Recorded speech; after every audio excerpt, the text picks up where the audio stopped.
We're halfway through the first stage of the Pairs Cup, so time to take a look back at all the storylines we've had so far. Starting with week 1, where Phil Harrison partnering Cameron Tolley and Scott Gillespie partnering Jamie Burnett were the two big favourites for the group, and they won their opening games, so would square off in match number 4. And it was the English duo that won the opening frame, and Phil Harrison has the break in frame 2. You really just want to revel in every single second of this tournament.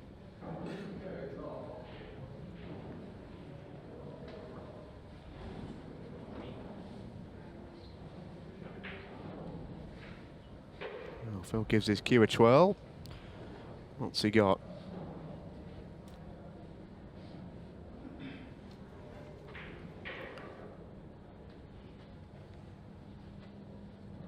Extension called.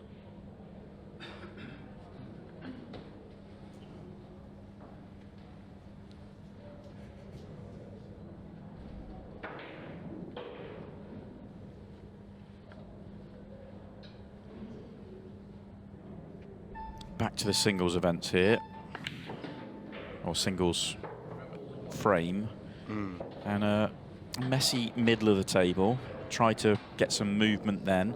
It's opened up one red a little bit. The other red is still in a slightly tricky situation. Yeah, it's not easy, this. You don't really want to play into it again from the middle of the table because you're knocking it down towards the bottom right, which is not where you want to put it with all those yellows there.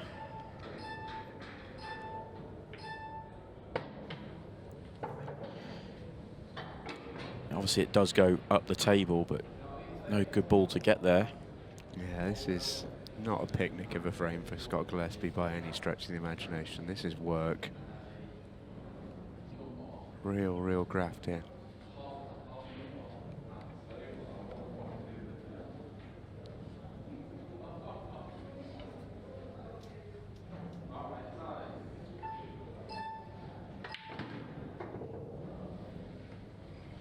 I think this might be the connecting shot.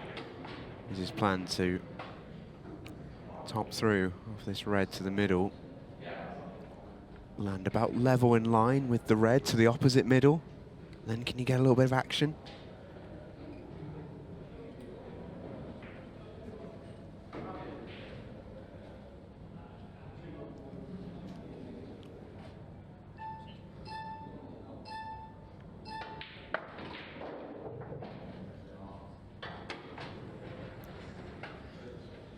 Well, that was on. That's not the route that Scott's taking, which might suggest to me that it wasn't. Yeah, it's still going to be tricky. Whatever he's decided to do for this last ball, it's going to be very hard to get good on it. Well, can he maybe land underneath it now? Is that the plan? Yeah, but is the other red in the way if he lands underneath it now? Does he not need to get rid of the other one first? Well, I think his plan was to land straight on the red and then come underneath it. And I don't think he has landed straight. I think the only way you're straight here is if you go off the yellow. Yeah. And that's really tough. If he screws straight back by playing it off the yellow, he might be very close to hitting the 8-ball half ball, which would leave you on the red.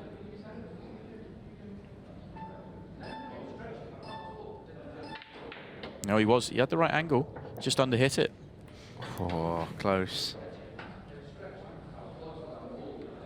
Don't even think if he can see any of this red. Now, Scott is one of the best shot makers I've ever seen. He can pull a magic star out wherever you like. He's going to need to. Couldn't quite make it happen.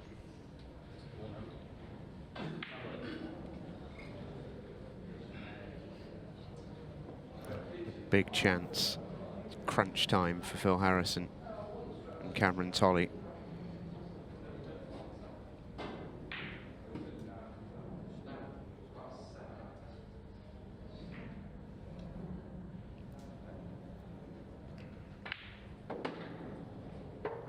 Two up with less than 10 minutes to play would be a very, very sweet lead. And he should be wide open here, nothing in the way. level he's been playing, this should be fairly light work for him.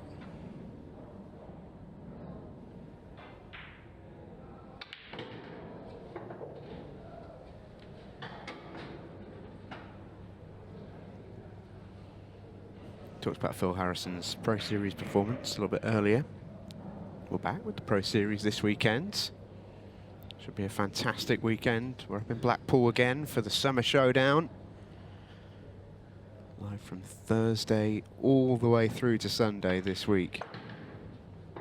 See if anybody can do what Phil Harrison did this weekend and stop Tom Cousins. Yeah. Who is flying. Last time out, he won them both. Oh, he's going to have a real bounty on his head this weekend, isn't he? He's the man to beat. Yeah, no doubt about it.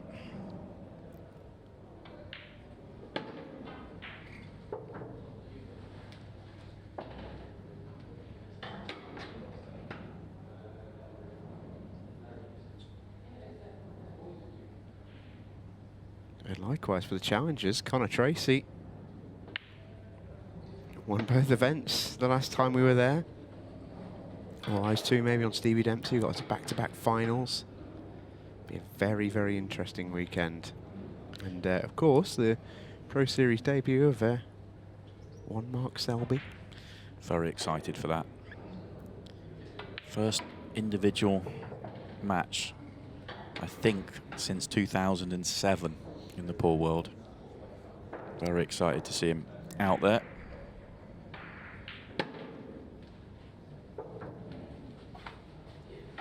Phil Harrison has made his way very calmly through these, which is no great surprise to take a 2-0 lead.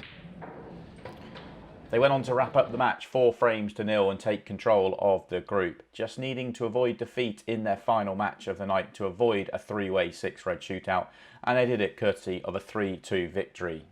Last year's losing semi-finalists Chris Day and Sean Story were the top seeds in week 2, a group that included snooker star Kyron Wilson making his Ultimate Pool Pro debut. We join the favourites for the group in trouble at the back end of their opening match against Liam and John Roberts. Hammers the break, gets a ball. That's the key.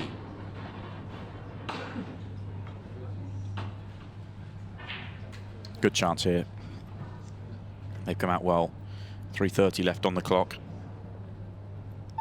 Plenty of time.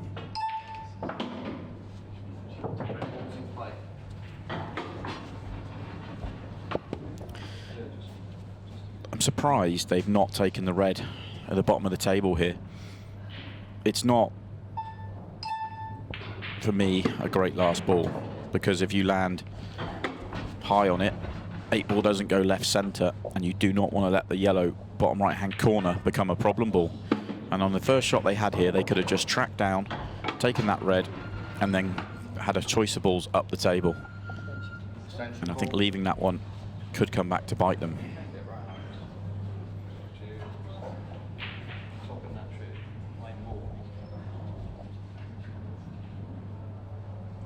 They got themselves slightly awkward here already.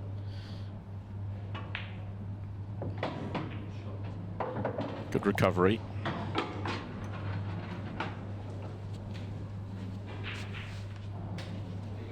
Helps them if the red went bottom right hand corner, but I don't think it does. Making this tricky.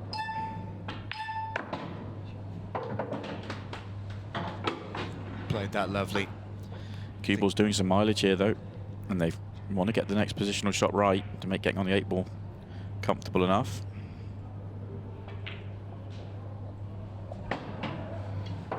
Oh wow. It rolled off. Wow. Huge roll off. Yeah, I feel sympathy for you there, Sean. Goodness me. Wow, that was incredible. Watch this.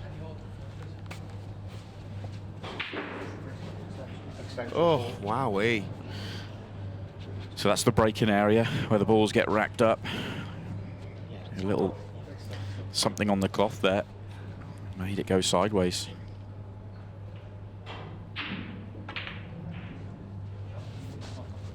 That's a very clever shot. It's the one cushion there, I think so. I think you can just get by the 8 ball. Chris Day will probably go close to this. Oh, he wasn't far away. Good effort. He's not left himself a bad cue ball though. It's not over just yet. The Roberts pairing have got to find a shot here.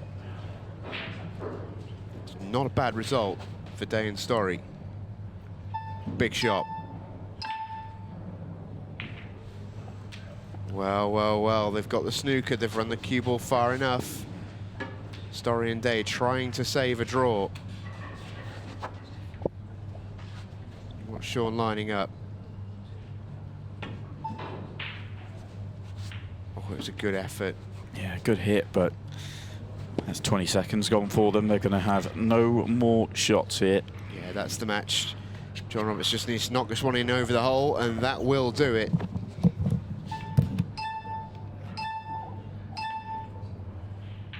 So 2-1 to end our first match. John Roberts and Liam Roberts with the opening victory. We move on to the pivotal 4th match of the night. John and Liam Roberts taking on Osama Al-Maskini and James Meir. We're going to join them in frame 5, all square, with 5 minutes to play. Oh, John Roberts can't get his break to work. Feel for him a little bit. He's hit that cut break pretty well all night.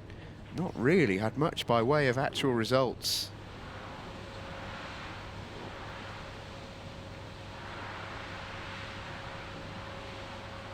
Not a particularly good layout here. I think the yellow above the right centre pocket goes off the red, so that opens up those. So can you take a yellow and get going? Doesn't look like there is one on, so we'll feel forced into reds, which aren't nice. Oh, well, they're even worse now.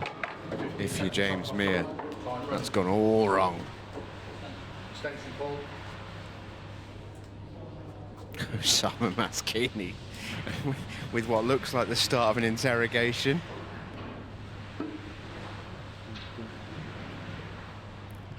So he's going to deal with the yellows on the right-hand side. I'd be more tempted to deal with the yellow on the left-hand side. It's not that difficult to get here for that one. That was more available. The one on the left is a little bit trickier to get to with the red, so I might have been tempted to start there. Back yourself to get onto what the one he's just played. If he just replaces that yellow, he goes into it. Very well worked out. The fact that he knew he was leaving that angle to then bump into this to open it up, very good. Yeah. And now they are all there.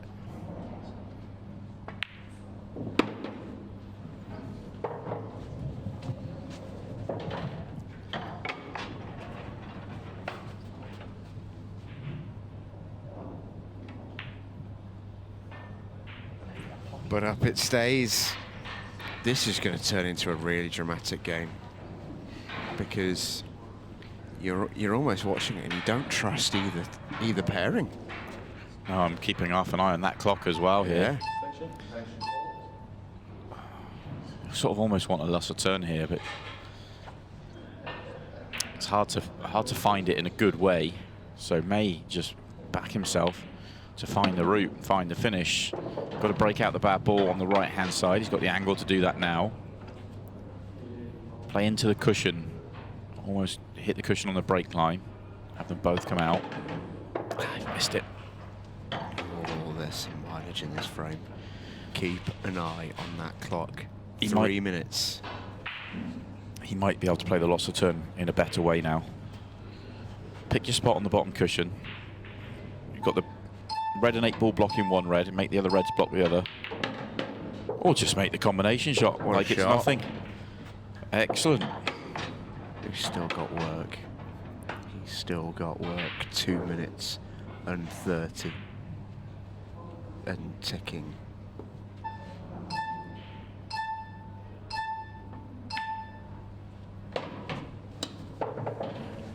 At the top of the table is still a big problem. The next shot isn't easy either. That was a bit of a nothing shot. Really didn't play on either ball. Unless does the red double. He's played on the double here. Does go through the gap. Does it. Oh, James Meir is going to keep on digging.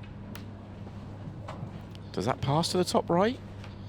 I think it does. He's got the angle to come up for the double. It is tight, but I think it goes. 1 minute and 50. Misses. Back comes John Roberts.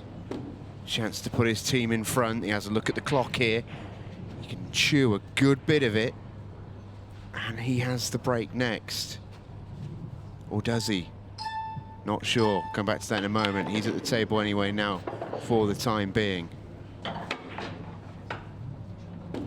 he should get these. He knows that. That's why he's now clock managing. He knew that when he came to the table. It was fairly routine for him. So he wants to make sure there's as little time left on this as possible.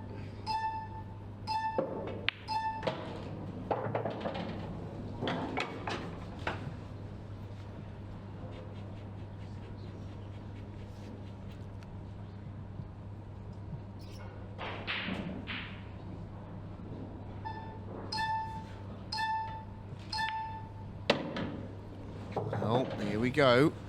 How much time are you going to leave on the clock? It'll be about 30 seconds. He's managed this really well, John Roberts. Must make this ball, though.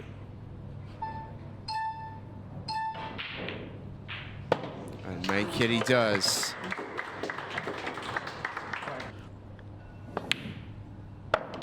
Shots. But Team Roberts is still very much all smiles. Oh, and a bit of a no-look from Kyron Wilson. How'd you like that? There was some fun and games from Kyron Wilson in the final match of the night. A match that ended up as a draw, but the scoreline was irrelevant for the outcome of the group, as John and Liam Roberts had already booked their place in the second stage. There were two all-ultimate pool pro pairings in week 3. Dylan Leary and Eddie Barker needed to win their final match up against Dom Cooney and Luke Gilbert to take it into a 6-red shootout. We joined the match at 2-2 and just 1 minute 22 left on the clock. Much better this time, but it's dry. And they are going to get the chance, and just look at these yellows.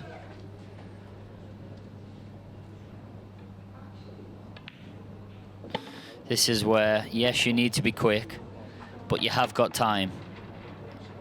And you do have the luxury of your partner can advise you, even though this is not a doubles frame, he can advise you from his seat, or in this case, Eddie's standing next to the table. Controlled that lovely. Still got 43 seconds left.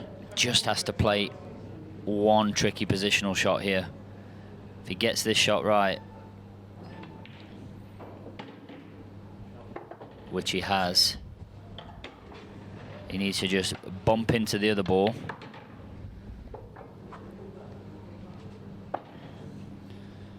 .20 seconds.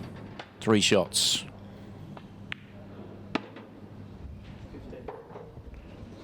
Eight ball will be in the center.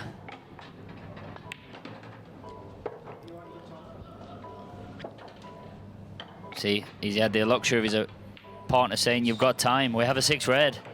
Brilliant from Dylan Leary. The buzzer beater takes us to a 6-red shootout. And he is going to just drop into these, because just look at where Luke's standing. He's ready, and he's going to soft screw straight there. And he did have to have other balls moving, but now they can fly. The ball at the other end of the table won't help them. The cue ball's going to be doing some mileage here. Had to wait for a few seconds there. Oh, thought he would have stunned it. Thought he would have stunned it. It's wasted 5, 6, maybe 7 seconds off. Yeah, just had to wait too long for too many shots, and it was one that got away from them there. Great break. Oh, what a fantastic break. Oh, I should have been playing the other one. But if they don't miss, they're through. Yeah, if they don't miss, they're through. These are perfect. Yeah, this is good. Needs an angle. Just got to make the pot and don't foul. Don't foul. Wow, get the job done. Just for a second, you thought that cue ball was going close. But it is Eddie Barker and Dylan Leary that come from behind and get it done in a 6-red shootout. What a turnaround. There were big hitters everywhere you look in Group 4. Chris Melling and Jack Whelan headlining it all, but John McAllister and Connor Tracy, Clint Jansen and Connor Jones, all three pairs beat each other and Chris Hampson and Dave O'Shaughnessy to take us into a 3-way 6-red shootout. That's a pretty good break. Had to wait just a second there, but now this is nice. Yeah, Connor didn't really predict where John was going to put him too well there. Still going to be a good time. Yeah, very good time. This could be very, very interesting. This is quick. In it goes. It's around about the 22, 23 second mark. All on this then for Clint Jansen and Connor Jones. 23.2 the time to beat. It didn't open. Oh, and a bounce out. That's going to hurt them. They've not split. This could be them out. Can they find a quick enough finish from here to go again? Difficult. You can tell with their body language, they kind of know this, the game's up here. Oh, it's pretty tough, you got to say. So it's not to be for Clint and Connor. But look where Chris is. Chris is low here. A lot of players go high and get ready to play, but Chris is below the pockets. So he's gone for the centre pocket straight away. Oh, I had to be really careful not to foul there as well. That will just open things up and stop the white. That's very clever. He's got to be careful not to foul again. Oh, he's just called it on himself, so that's +5. This is going to be too slow anyway. John McAllister and Connor Tracy are through to the next stage of the Ultimate Pool Pairs Cup. Week 5 saw the debut of snooker star Dave Gilbert partnering Kyle Cope. A very tight group that included 3 Ultimate Pool professionals. The bouncer Simon Fitzsimmons and his young partner Cian Monaghan went unbeaten with 2 draws and a win, meaning that the night came down to the final match where Kyle Cope and Dave Gilbert just needed to beat the already eliminated Rob Warne and Govey Gill for a place in the second stage. Yeah, I like that. Didn't screw the white out, but wanted the yellow to track in front of the red, which is what's happened. A lot of people there may well have just said, well, you've got the easiest snooker in the world, just guarantee it. But then if your opponents get out of it, you've gained no advantage. And even if they miss, you've got cue ball in hand and you've still got 2 yellows that don't go. So the loss of turn was definitely the big advantage for them there, if they could find a way to do it without giving anything away. Oh, wow. What a shot that is, though. Wow. Shot of the night, no doubt about it. Kyle Cope smashes in the 8-ball. Dave Gilbert, the angry farmer, bangs in a long double to open up this frame. 5 minutes left then with that drawn out first frame. And Govey Gill and Rob Warne find themselves 2-0 behind. Won't affect them, but it's Simon Fitzsimmons and Cian Monaghan that need them to find something, simply because they're going out if this result stands, and Kyle Cope, Dave Gilbert are going to make it through in the Pairs Cup. Govey's in great shape here following that break to at least put some pressure on. Yeah. Great chance for a break clearance here. Yeah, and don't forget, a draw sets up a 6-red shootout.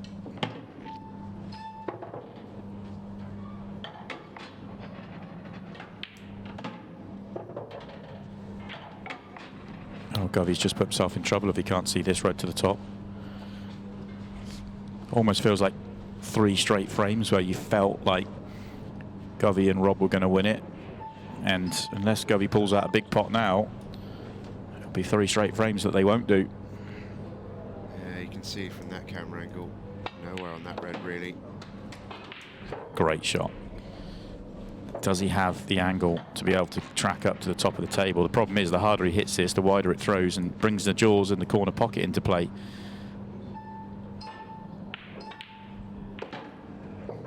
Yeah. Called it. If he rolls it through, he probably just misses the jaw, but could not get there. Well, he can see the red full ball. Can he get it tracking towards the pocket? If he can't, that really will be it.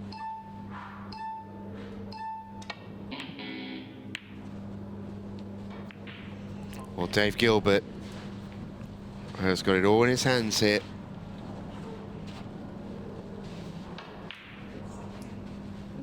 Just not being those two's night.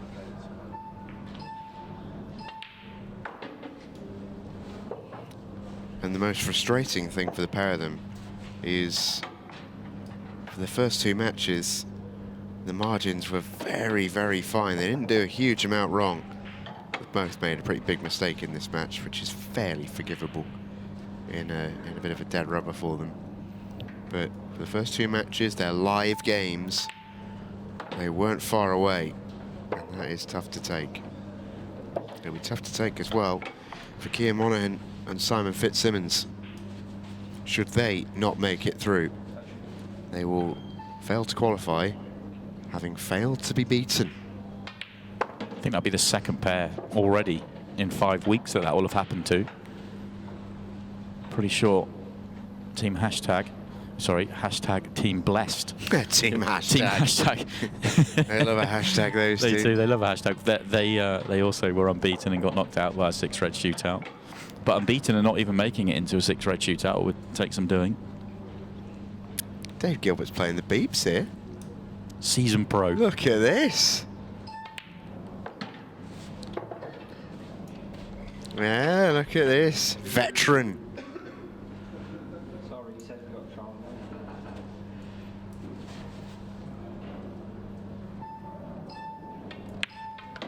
3-0. And that surely now ices the game and indeed the group.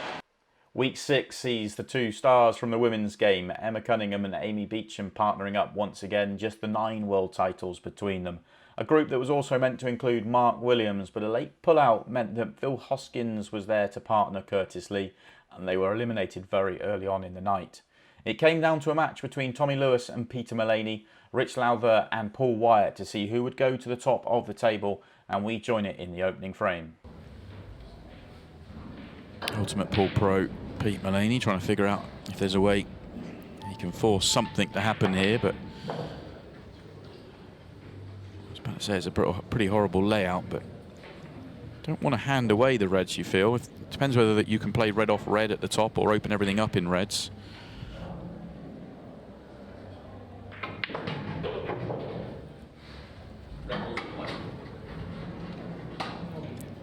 Colours are now assigned.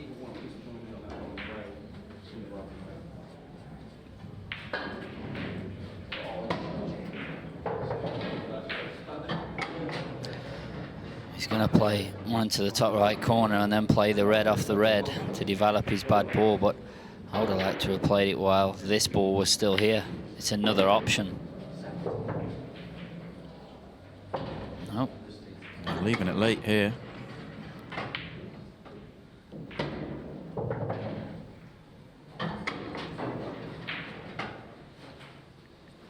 Now they have only the red that they're going to be hitting this off and one other red to land on.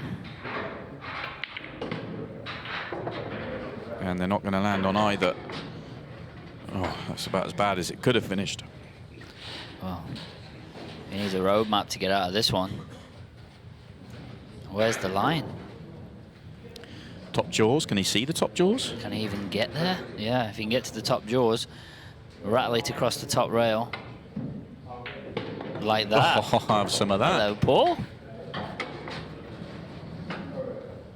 Oh, that for a shot.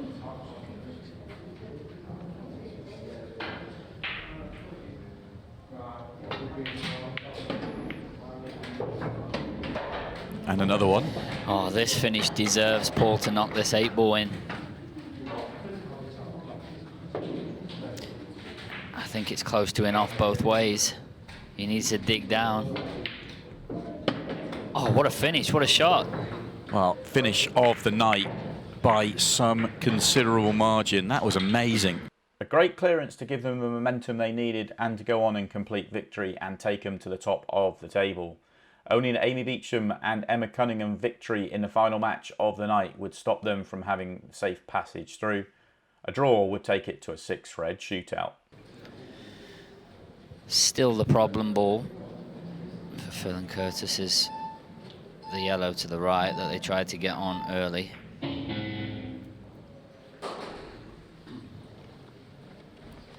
Three minutes 55 left. They have a shot, loss of turn, screw the cue ball up the table. So you play the double and screw the cue ball into safety. What a shot. What a shot from Emma.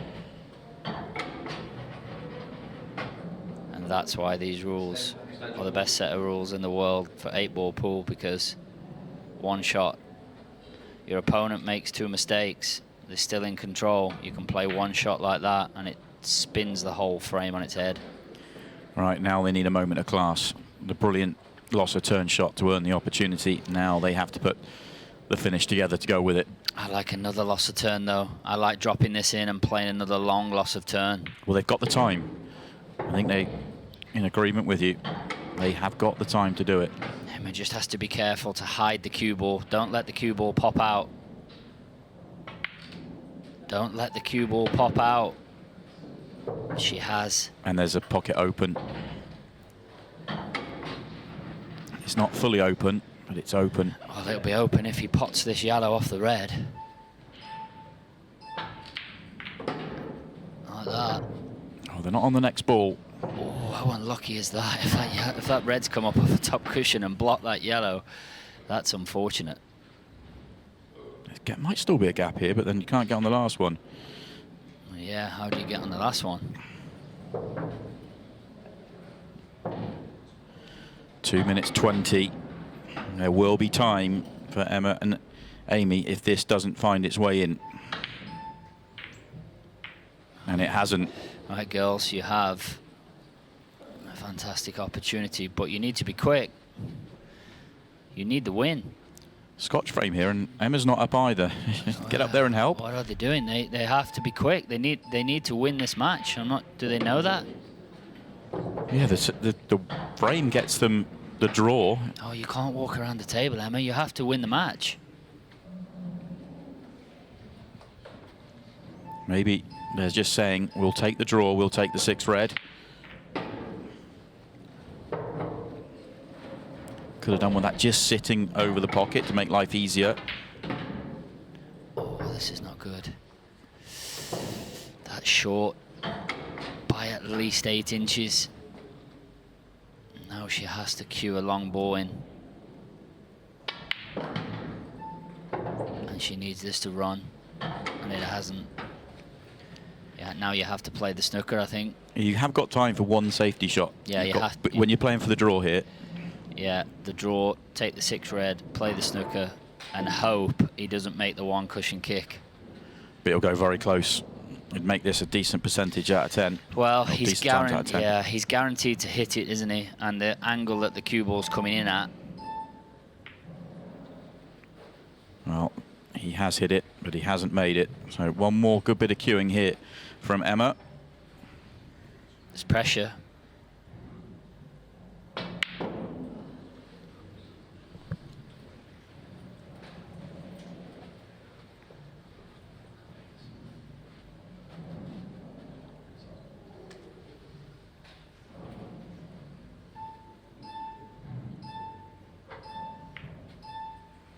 Oh, 17 seconds. They have got time.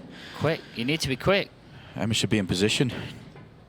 Yeah, she's left the double. Emma loves a double as well. Quick. You need to be quick. Amy, get round the table. It's not going to be. They're going to come up short in their final match. They had the chances, they had the opportunities in all 3 of their matches. But Emma and Amy will come up short, which means it will be Rich Lowther and Paul Wyatt that make it through this group. Moving on to week 7, where we see the dream team start the defence of the crown they won 12 months ago, and we join it right at the start of the night. That's a pretty good one. It's been one of the most noticeable things, actually, when he played his first individual event for 17 years, was how good the break was, especially early on in the tournament. He made it through to the semi-finals. His break was incredible. Without huge power, he's just getting an amazing explosion, getting through the ball really well, and was getting great splits on repeat. Yeah, it's almost, and there'll be plenty of people who watched him play at the last Pro Series who play pool to a really good level and play pool a lot, and probably watch Mark Swan back in and just think, oh, you can't believe you make this game look so easy. Yeah, it was incredible, actually. You felt he was going to go through and win the event. He was playing so well, but knocked out at the semi-final stage by Arf and Dad. Interestingly, he did actually play Gareth Potts in that tournament as well. Good match between those two. Obviously, Mark ended up winning it, but yeah, the level that he played at, considering, it was amazing. It really was.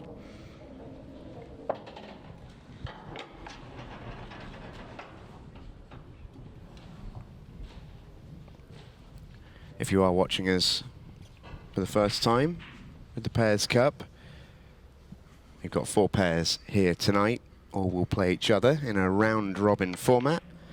Top of the group come the end of the night will go through. 2 points for a win, none for a loss, 1 for a draw.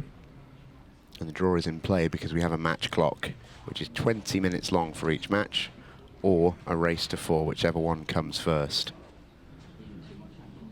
Playing international 8-ball rules. Pick your gutter set, pot your balls, pot the 8-ball. Gareth and Mark going through reds very nicely. Looks like a good angle, just a slide to the right-hand side. It depends how wide it throws here. If the yellow's in the middle of the table in play here, then this could be tough, but you can see where he's trying to get to. And the grimace on the face tells us this could be quite close to the yellow. How straight is he? Yeah, just gets it. He's had to judge that really well, because the harder you play that, the wider the cue ball throws. It's all about really power control more than anything else, that shot. Yeah, and there'll be a lot of people sort of watching it going, well, Gareth's been on the table all weekend long, because if you don't know, he came through the Players' Championship this weekend in this venue. But the cloth was changed today. In fact, there was a huge operation by the Ultimate Pool team, and brand new cloth, cushions have been sorted, everything's been looked at, so it's completely fresh conditions, so there'll be no advantage for Gareth having been the one out there, other than good match practice. Yeah, he'll be sharp. Be sharp, sure. Yeah. That was an excellent shot from Mark just to hit that gap. Yeah, it's been a very tidy clearance, hasn't it? And the 8-ball, don't think it goes bottom right, it doesn't, so he's going to have to drop this in. This is tough. Dead weight. Excellent. Potted it thick as well, which holds the cue ball up. If he pots that thin, the cue ball will go past the 8-ball there in terms of further up the table, making it a trickier one for Mark. Yeah, brilliant.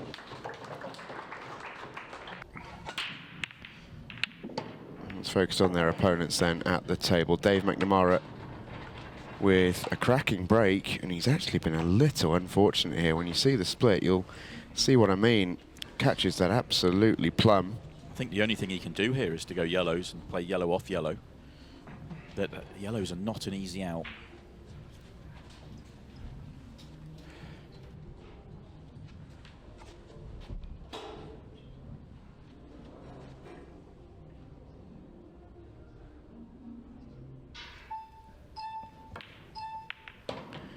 So there's the yellow off the yellow. So the one on the right-hand side next to the red is the big problem ball. Individual frame now, of course. So Mark Selby looks like it's his opponent. Deej will be hoping to keep him off the table. Yeah, best way to beat them.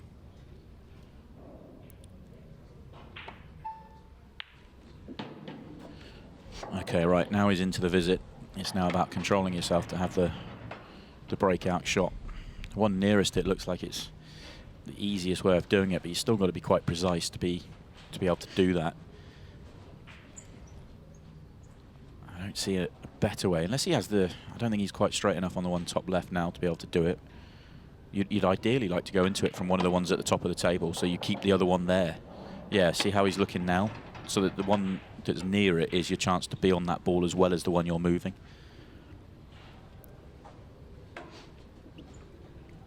I was speaking to Deej yesterday, and he was really looking forward tonight. First time I've actually seen him with Ultimate Pool for a little while. Yeah, he goes for a spell. Left here. Yeah. It looks a touch thin to me. He's really going to have to nip this, but he doesn't need to go into it with any pace.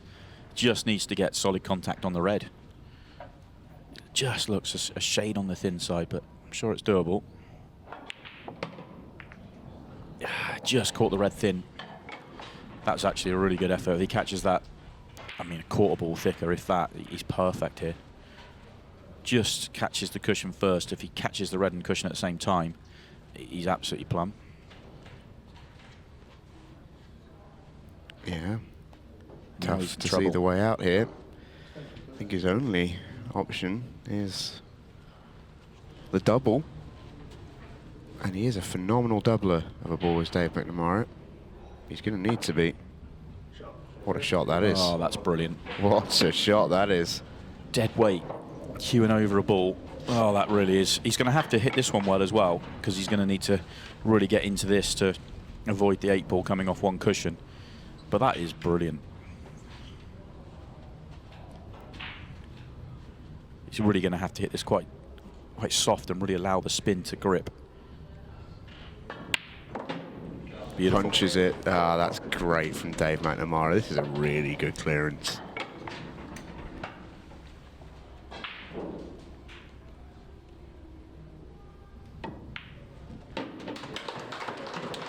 What a start.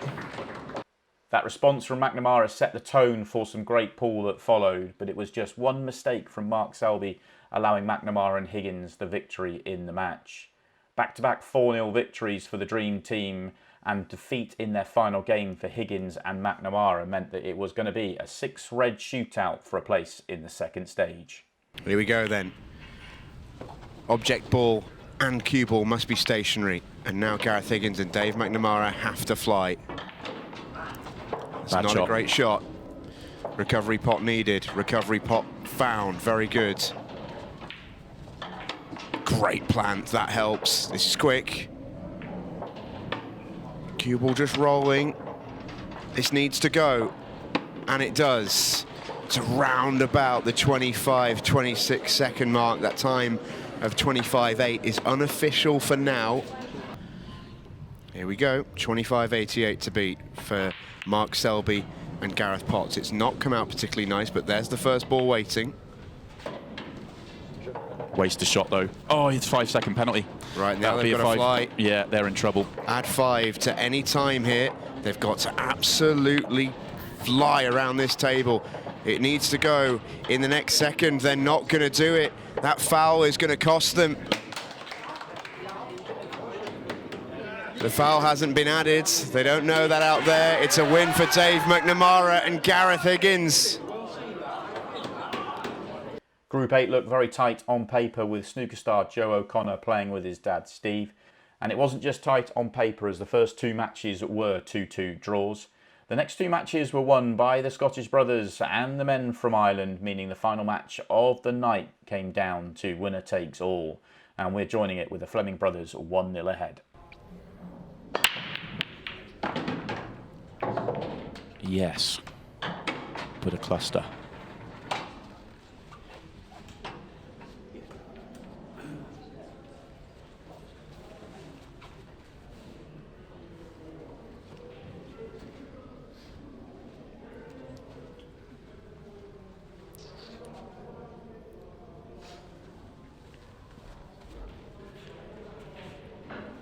That break really is great to watch, isn't it? It's looking at the way that cue ball comes back up the middle of the table. He squares it up every time.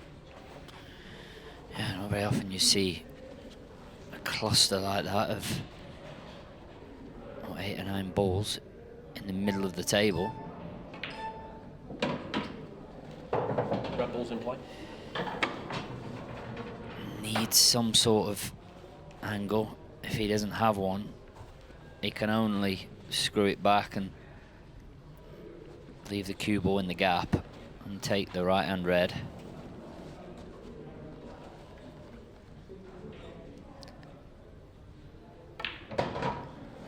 was able to just pinch it forward with a bit of top spin and right hand side just to spin the cue ball off the rail, which has left him on the one over the pocket, but still a bit of work to do.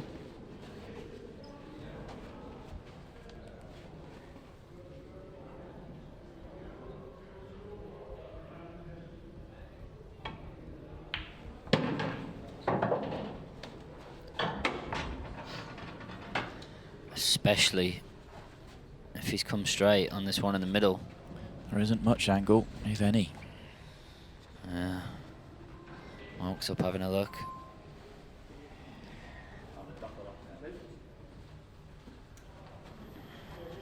Used your extension. Don't have time to work a shot out. You just have to hit the ball.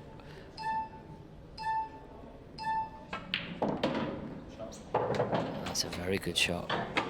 This red does pass to this bottom right corner.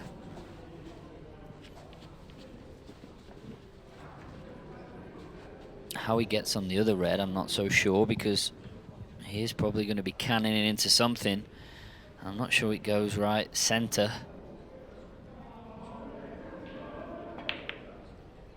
Oh, that's how he gets on it. Cannons it full ball. What a shot. Yeah, brilliant. It's been so good to get to this point. Just needs to thread the needle one more time. And I think he can. I think he can do exactly that. I think he can screw the cue ball back.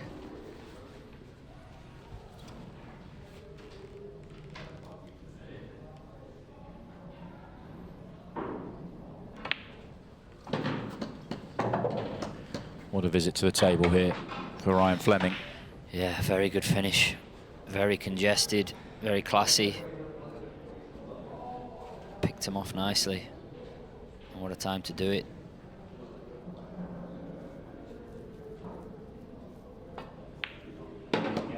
(2-0) to the Fleming brothers. You can only work with what you can work with. Needs a ball. How was it? Needs one. Well, Not to be. How's something not gone in one of those corners? Just keep an eye on this. It's amazing. Jaws being rattled all over the place. Even the body swerve from Sean Sharkey didn't make that yellow drop.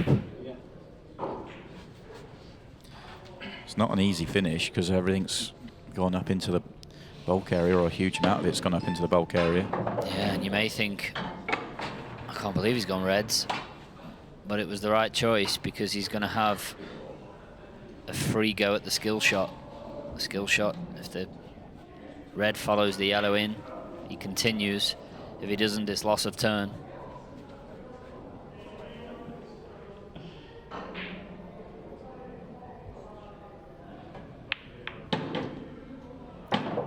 Brilliant on the combination, but not quite got the cue ball. Has a shot up the table though. Yeah, and I think he couldn't do a great deal more, in fairness, with the cue ball, because the harder he hits it, the less chance he has of the red following the yellow in. It almost stuns into the yellow, so he was conscious of that. So he couldn't really have got the cue ball twice across or anywhere else.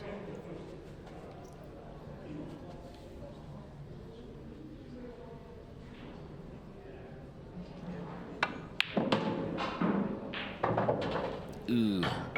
That's gone awkward. Just needed to slide by that 8-ball and leave a plant or an open pot. Yeah, and what he was worried about was gripping it too much, wasn't he? And flirting with that middle pocket, so he was conscious not to get too much into it, and doing so not quite enough.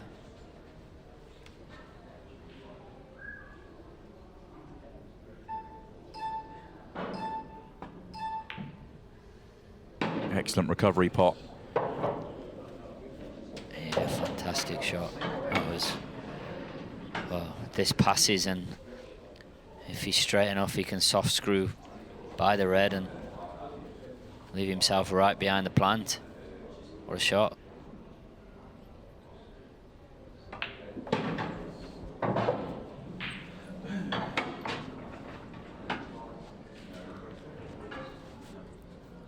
May be tempted to play a little soft screw back into the yellow.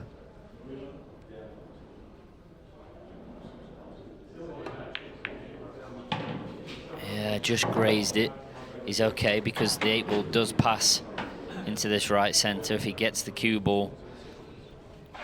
Well, as long as he clears the yellow, he can pot it. So nothing for short here.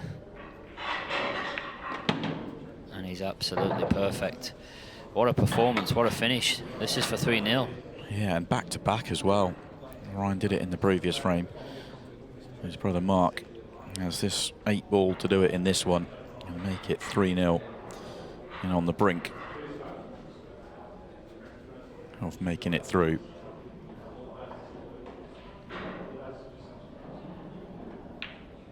And it goes, what a finish.